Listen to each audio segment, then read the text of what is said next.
Hello दोस्तों, आप सभी को गुलाब जामुन जैसी मीठी मीठी नमस्कार और इसी के साथ आप लोगों का स्वागत है आईपीओ के लव ट्रायंगल शो में। एक और आईपीओ आ रहा है, इस वीक से स्टार्टिंग होने वाली है, जो कि इस वीक का थर्ड आईपीओ रहने वाला है। अगर हम रिसेंट आईपीओ की बात करते हैं तो इतने अच्छे आईपीओ नहीं आ रहे हैं, जहां पर हमें काफी ज्यादा वैल्यूएशन हमें देखने को मिली है हर आईपीओ में, एक दो आईपीओ को छोड़कर। उसी के साथ आज की इस वीडियो में हम कंपनी का पूरा कच्चा चिट्ठा खोलने वाले हैं। कंपनी काम क्या करती है, उसके पॉजिटिव्स क्या है, उसके नेगेटिव्स क्या है और कंपनी का टाइम टेबल क्या रहने वाला है। इसी के साथ कंपनी किस ऑब्जेक्टिव पर मार्केट में आ रही है और उन ऑब्जेक्टिव को पूरा करने के लिए किस वैल्यूएशन पर अपना ये आईपीओ ला रही है, और एट लास्ट में मेरा इसमें पर्सनल ओपिनियन क्या रहने वाला है, जो सिर्फ एजुकेशन और लर्निंग परस्पेक्टिव ही होने वाला है, जो सिंपल और क्लियर वर्ड्स में आपको इस वीडियो के एंड में पता लग जाएगा। तो स्वागत है आप लोगों का आईपीओ के लव ट्रायंगल शो में। अगर हम कंपनी की बात करते हैं तो radiant cash management services limited लेके आ रही है अपना आईपीओ। जैसा कि आप लोगों को नाम से क्लियर हो ही चुका होगा कि ये क्या काम करती है कैश को मैनेज करने का। अगर हम कंपनी की ब्रीफ इंट्रोडक्शन के बारे में जाने तो 2005 में ये कंपनी इनकॉर्पोरेट हुई थी। अच्छा खासा एक्सपीरियंस इनको हो चुका है, अप्रोक्स 17 इयर्स का। और साथ ही साथ ये कंपनी मार्केट लीडर होने वाली है रिटेल कैश मैनेजमेंट सर्विसेज में, जो बैंक्स का हो गया या फिर financial institutions, organised retail and e commerce companies. साथ ही साथ ये कंपनी सर्विसेज प्रोवाइड करती है कैश को कलेक्ट करने में, उन्हें एक जगह से दूसरी जगह पहुंचाने में, या फिर सिंपल सी भाषा में आप लोगों के साथ बात करूं, आप लोगों को देखा होगा कि कुछ बैंक्स आती हैं एटीएम वगैरह के पास में, जो एटीएम में कैश डालती हैं। तो उन्हीं में से एक ये कंपनी होने वाली है जो कैश मैनेजमेंट को एटीएम वगैरह में डालना, बैंक से कलेक्ट करना, ये सब कुछ करने वाली है। इसी के साथ साथ अगर हम बात करते हैं तो इस कंपनी में 2012 एम्प्लॉयज होने वाले हैं, अगर हम 31 जुलाई 2022 के अकॉर्डिंग देखते हैं। और साथ ही साथ ये कंपनी लार्जेस्ट प्लेयर होने वाली है in retail cash management service. अगर हम नेटवर्क लोकेशन के हिसाब से देखते हैं तो 31 मार्च 2022 तक इनके पास टोटल टच पॉइंट होने वाले 55,503। और उसी के साथ साथ ये अपनी सर्विसेज प्रोवाइड करती है 5380 लोकेशंस पर, अगर हम 31 जुलाई 2022 के अकॉर्डिंग देखें। और अगर हम पिन कोड्स में नंबर्स की बात करते हैं तो 13,044 पिन कोड्स में ये अपनी सर्विसेज प्रोवाइड करती हैं।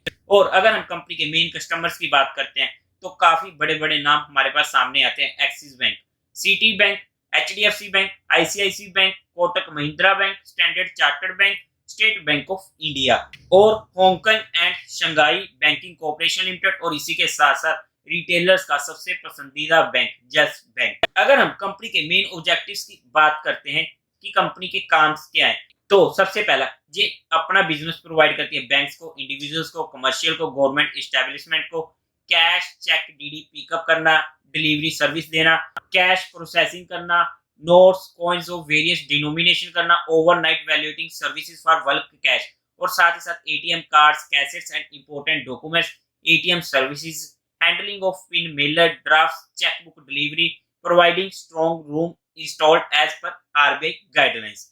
और इसी के साथ अगर हम दूसरा इनका बिजनेस देखते हैं तो ये कैरी करती है अपना business of management of electronic online and mobile financial and cash transaction and product management, और उसी के साथ साथ development of intellectual property in the area of cash management.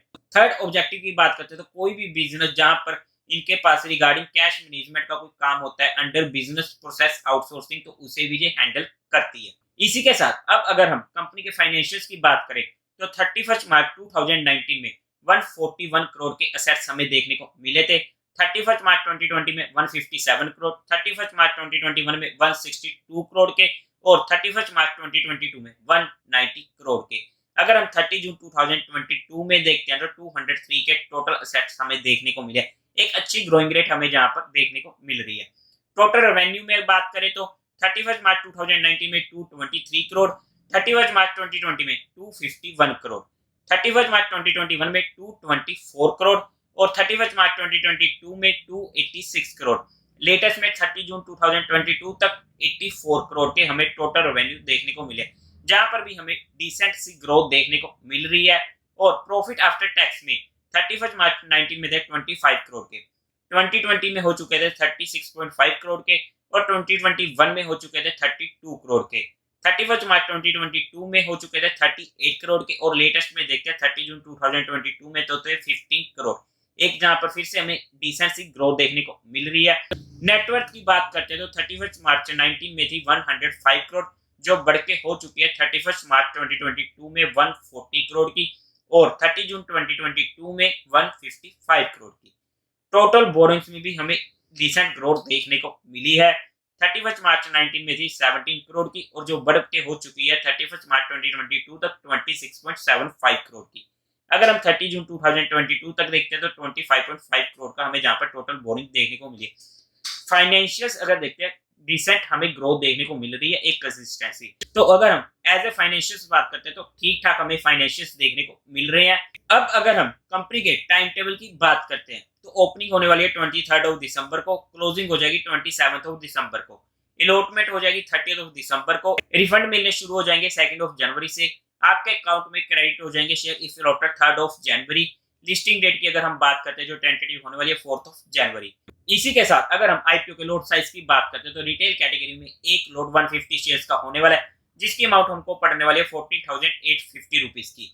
Small HNI में 14 लोट्स हमारे पास जहां पर मिनिमम अप्लाई करने पड़ेंगे, 2100 शेयर्स की क्वांटिटी हो जाएगी, अमाउंट हो जाएगी टोटल 2,07,900 रुपीज।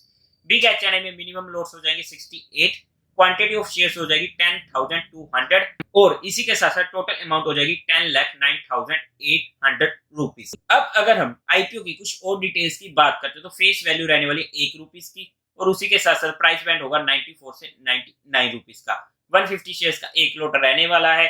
इश्यू साइज की बात करते हैं तो 387.94 करोड़ का रहने वाला है। यही एक हमारे पास पॉजिटिव पॉइंट इस आईपीओ में हो जाता है कि आईपीओ का साइज छोटा है, और काफी बार छोटे आईपीओ धमाल कर जाते हैं, लेकिन सिर्फ इस पॉइंट की वजह से हम किसी भी आईपीओ में अप्लाई नहीं करेंगे, हमें बाकी चीजें भी देखनी पड़ेगी, जिसमें से फ्रेश इशू रहने वाला है 60 करोड़ का, और ओएफएस रहने वाला है 327.94 करोड़ का।